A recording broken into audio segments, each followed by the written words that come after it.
So, good evening. Coming at you with video number 2 for the day.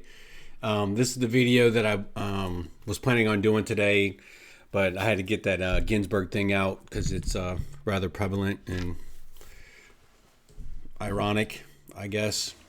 So, anyway, this is a continuation of the whole gaslighting thing. There's been a bunch of stuff going on in the press. So I'm just going to kind of continue on that line of reasoning with highlighting to you how you're being gaslit, whatever the past tense for that is. So, this goes in line with the media's narrative about in this particular day and age and time, Trump and what he has and has not done in relation to COVID. So, there's a lot of videos and articles about Trump did this, Trump did that, Trump did not do this, Trump did not do that. Therefore, everything's bad because COVID, right?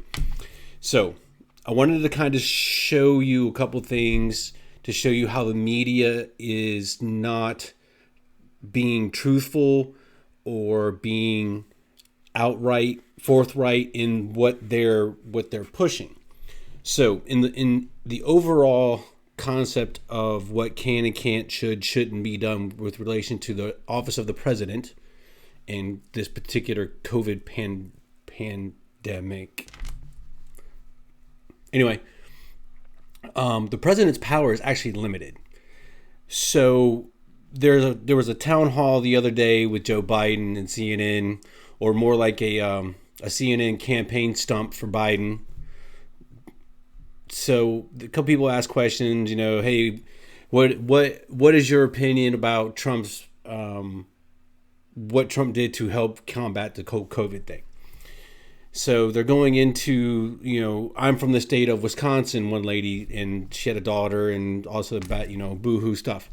So I just want to get a couple things out there about what the president can and cannot do and how the media is lying to you without outright lying to you. So the implication in all these articles is that Trump has the power to do things to affect what's going on in the individual states. He doesn't. Never has had the ability. Not just Trump, but any president ever elected has had the power to do that. So you have to go back to the beginning. You have to go back to the founding of this country, where the founding fathers, the architects of the Constitution, their belief was the real power is held within the states, the several states. If you really want to get into it and you really want to be a student of history, you have to realize how the federal Constitution came about and how the state constitutions support or basically are the framework of even being able to have a federal type constitution. So I'll let you dig into that. But so can Trump go in and order a governor of whatever state to shut down certain businesses, to keep certain businesses open, to invoke social distancing policy laws, guidelines? Can the president order a governor to take any action with regards to COVID stuff within his state? No, he can't. Just as a governor of whatever state cannot tell the president of the United States what to do with regards to anything at the federal level. They have input. You have a governor's council and all this other stuff. The governors can control what happens within their state, but they can't overstep their bounds. As well as the president cannot overstep his bounds. So you have states like Michigan and Ohio that just doing the dumbass stuff with who can and can't be open. I mean, we're 6 months into a 15-day, you got to tamp that peak down, right? 6-month anniversary was like 2 days ago. So anyway, the president can recommend the government or the president and the federal government can put out guidelines, but they cannot make a governor, they cannot order him or her or force him or her to actually enact and follow those laws. Governors can go, ain't doing it, such as South Dakota. Anybody pay attention to what's going on in South Dakota? They don't do this. They haven't done this stupid shit. Per capita, they're one of the best states in the United States with regards to anything COVID. Governor of South Dakota said, "Fuck that." She put out guidance. She put out recommendations to her state, but she did not mandate nor dictate anything. And if you really want to get down to the very microscopic level, if you will, the governor can do certain things within the state, but there's certain things that they cannot do. They cannot dictate to mayors to do certain things. Mayors is a political office. They are in charge. They are the governor of a city or, an area, right? So if the governor says, "Hey, I'm going to enact this, I want you, here's some guidelines for you," and the mayor goes, "Ain't doing it," there's not much a governor can do. So anyway, so to back this up and to prove or show that what you're being seeing and witnessed to in the press with regards to how Trump did or did not act with regards to COVID, anything COVID, right? Obviously, in this current era, everything he did is painted in a bad light by our current propaganda machine, otherwise known as the media. So I'm just going to direct your attention to my screen here. This is Article 2 of the United States Constitution. For those of you that are not familiar with it, Article 2 lays out what the executive branch is and lays out their authority and their power. Article 2, the executive power shall be vested in the President of the United States. He shall hold his office during a term of 4 years, and together with Vice President chosen for the same term, be elected as follows. Okay, so it gets into the Electoral College, and this is where the Electoral College comes from, by the way, for those of you that are not familiar with the Constitution. So it talks about the electors shall meet and voice and quorums and all kind of good stuff, right? The Congress may determine the time of choosing for electors and the day of the election. No person except a natural-born citizen of the United States can be the president. In case of the removal of the president or his death, and it goes to the vice president, etc., the president shall, at stated times, receive for his service compensation. So that's how the president gets paid. Before he enter on the executive execution of his office, he shall take the following oath of office. Okay, that's how the president's office is established, right here, Article 2, Section 1. Section 2, the president shall be the commander-in-chief of the Army and the Navy. Okay, we all pretty much know that. He shall have power by and with the advice and consent of the Senate to make treaties, provided 2/3 of the senators concur. He shall not nominate, he shall nominate, and by and with the advice and consent of the Senate shall appoint ambassadors. This is where he can hire and fire ambassadors, other public ministers and consuls, judges of the Supreme Court. This is where we are now with the whole Ginsburg debacle, etc. The president shall have power to fill up vacancies that may happen during a recess of Senate, which we've had this to fight. Obama did it, Trump did it, etc. But this is where they are granted the authority to go around, if you will, or if the Senate is not in session, the president can put forward nominations. He can fill vacancies. He can't create a new office, right? But if there's a vacant Secretary of Defense, as an example, which is an appointed position, which is typically have to go through the Senate for confirmation. If they're not in session, the situation dictates, he tag your it, and that's the new Secretary of Defense. That's where he gets the power, by the way. Section 3, he shall from time to time give to the Congress information of the State of the Union. This is the whole State of the Union address, where it comes from. Blah, blah, blah, blah. Section 4, the President, Vice President, and all civil officers of the United States shall be removed from office on impeachment for and conviction of treason, bribery, or other high crimes and misdemeanors. That's it. That's the president's power. Where in that does the president of the United States have the authority to tell a governor you will or will not do certain things with regards to COVID, in the case that I'm outlining for you? Where is it? Where does it say he can do that? It doesn't, does it? That's where you're being lied to. When they come out, when the press comes out and says that, or okay, I'm going to start calling him Provda. Sorry, it just popped in my head. So when Provda starts coming out and bashing on Trump with regards to his response to COVID and why he should have done certain things and how he should have closed schools down, it's not his role. He can advise, and then using the CDC, National Institute of Health, and those types of other agencies, put out guidance or what you should do and information with regards to how the disease is spread or not spread, etc. Right? But it's up to the governor to dictate what they want to do in their state. So all these unemployment issues, all these losing the houses, all this other shit that's going on, that's the governor's fault. That's your governor's fault if you're in one of those states that happens to have these stupid ass rules. It's not the president. He doesn't have the authority to do so.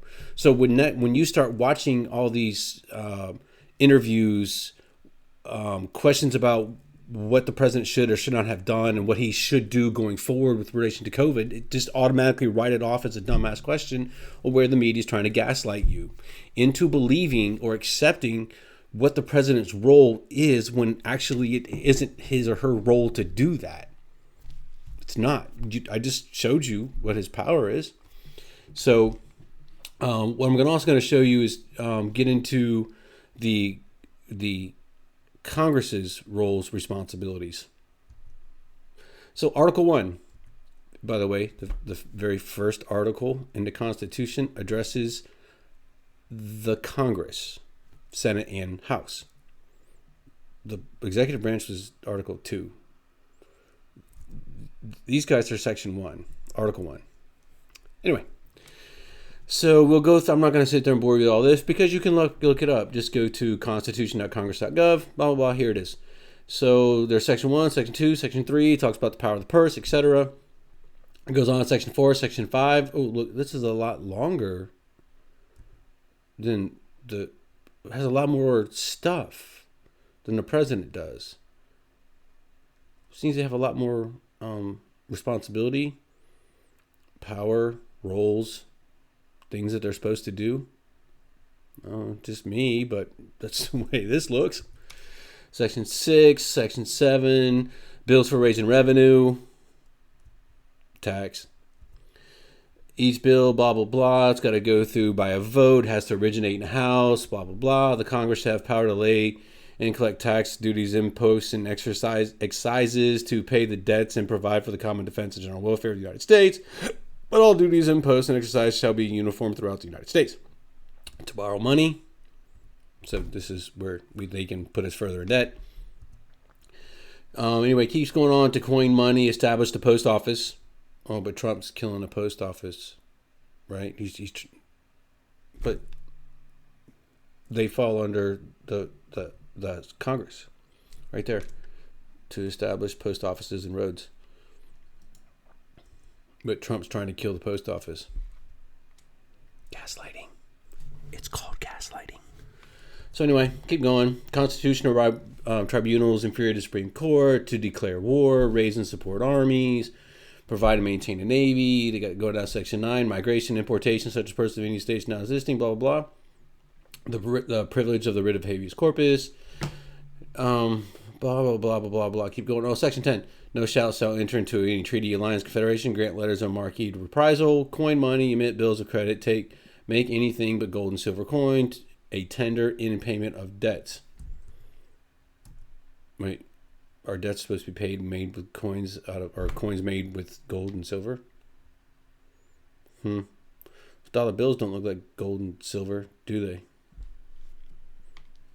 Anyway, so here's the Constitution of the United States, which established the office of president and dictates what he or she can or cannot do. Where in that does it say that the president of the United States can tell governors what to do within their state with regards to what's going on with COVID? Doesn't exist. Oh, you get to what? Oh, it's a national emergency. But not really. We're not being invaded. Our borders have not been breached. Oh, and when Trump did shut down the international flights from China back in January, he was a racist, right? So he got that to deal with. He tried to actually do his job, and he got called a racist for it. Imagine that. Democrats calling somebody a racist. So anyway, I'm going to move on. I'm going to get back into the gaslighting thing here. So just to kind of recap from yesterday's video. Oh, wrong screen. My bad. So, oh wow, it's not going to show up. So let's just cheat a little bit. Here we go. So gaslighting. Gaslighting is a form of psychological manipulation in which a person or group covertly sows seeds of doubt in a targeted individual group. Right. So yesterday I said that the Wikipedia's definition was pretty decent, right? So going into Wikipedia's actual Wikipedia's gaslighting actual,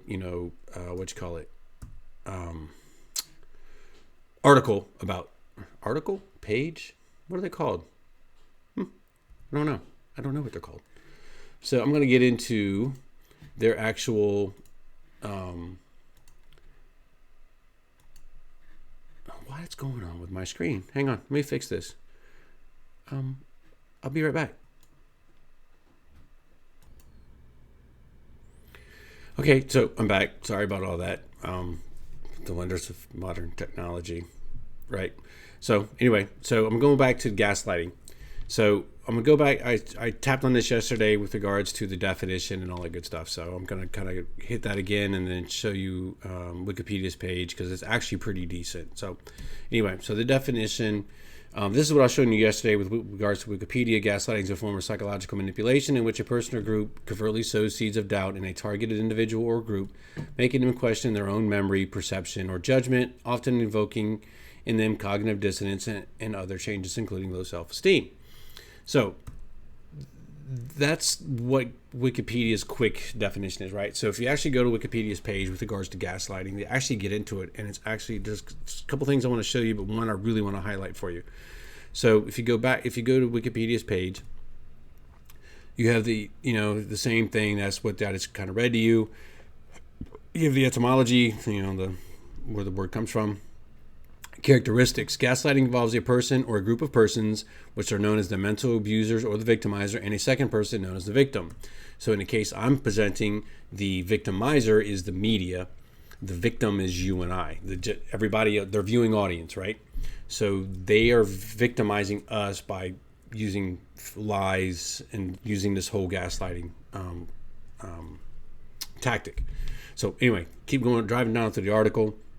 It can either be conscious or unconscious and is carried out covertly such that the resulting emotion abuse is not overtly abusive. So it goes into the psychoanalytic explanation. In 1981 article, psychoanalysts Victor Caliph and Edward Weinshell argue that gaslighting involves the projection and introjection, transfer of psychic context from the victimizer to the victim. That's the nutshell of gaslighting. So they use these tactics to make you doubt yourself, to make you not believe what you see with your own eyes, hear with your own ears, etc. Create this whole cognitive dissonance in your own head. In case you don't know what that is, it's the ability to not hold two opposing thoughts in your head at the same time. So anyway, they create this feeling inside of you of doubt. Well, did I really see that fire burning in the background when the guy in front of me saying mostly peaceful protest, right? So they do this to you. So they set you up. That's kind of like the conditioning, right? So they set you up to disbelieve what you see and hear with your own eyes and ears, and then they implant in you what they want you to believe. It's exactly what the media does. They have a vendetta. They have a mission, if you will, that they're trying to do. Now, who is giving them the marching orders and that kind of stuff? We can debate that all day long. We can get into conspiracy theories. That's a word they use to part of the gaslighting tactic. Anyway, but why they do it or who's telling them to do it, I don't know. I'm not going to get into that. But it is being done, and it is being done with a purpose. The purpose is to make you not believe what you've been taught, your own education, what you see with your own eyes, hear with your own ears, that kind of stuff, and tell you and implant within you what they want you to believe. Orange man bad, right? So driving a little bit further on in the article, the psychic content includes effects, perceptions, impulses, resistance, fantasies, delusions, and conflicts. The authors explored a variety of reasons why the victim may have a tendency to incorporate and assimilate what others externalize and project onto them. That's what I just said. So, in personality disorders, sociopaths and narcissists frequently use gaslighting tactics to abuse and undermine their victims. The media is full of narcissists, which I think most of us all would agree, and yeah, sounds about right. But they're also sociopaths. They have to be.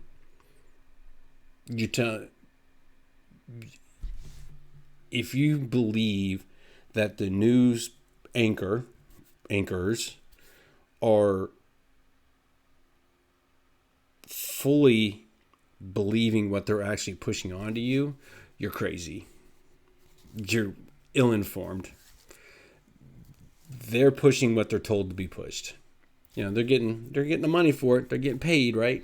They're keeping their lights on. But but the people that have the ability to knowingly put forth false information, knowingly do these kind of things, and still sleep at night, those are freaking sociopaths. And it says it right there. It says they're sociopaths. So anyway, sociopaths consistently transgress social mores, break laws, and exploit others, but typically also are convincing liars, sometimes charming ones, who consistently deny wrongdoing. Fox, CNN, ABC, CBS, MSNBC, ABC, Media Matters, Mother Jones, Red State. Ring a bell? And if you don't think your more right-leaning outlets, media sources, press, aren't doing this, you're a fool too. They're all doing it. So to go back to the beginning of this about the gaslighting thing, why would they do this? They're trying to get you and me to believe that the president has the ability to shut down and or reopen a state when that president does not have that ability. I showed you in the Constitution where it lays out what he can and cannot do. It doesn't say anything in there about telling governors what to do. He does not have the authority to do so. He has stuff he can do on a federal level, but he can't dictate the states. But they want you to believe that it's all his fault. So they also want you to believe with the riots that are going on that it's also his fault. How is it his fault? He can't tell. The governor of the state is the supreme law enforcement officer of that state. He is the president of that state. He is the executive officer of that state. All the law enforcement agencies within the state report to the governor. He tells them what to do and what not to do. It's the governors that are at fault for what's going on with the riots. Now, president has been throwing in federal troops to protect federal property, which he has the legal right to do so, and a constitutional right to do so. That's a little further in the Constitution, but you read that on your own time. But he's not in charge of the state police. He's not in charge of the city police. He's not in charge of the sheriff's office of any state in this country. That's the governor. Don't let him fool you. So anyway, I've gone on long enough. So I just wanted to get this out. This is my video I wanted to get out. So hope you enjoy. I hope you like it. And with that, I'll say have a good night. So night, Gracie.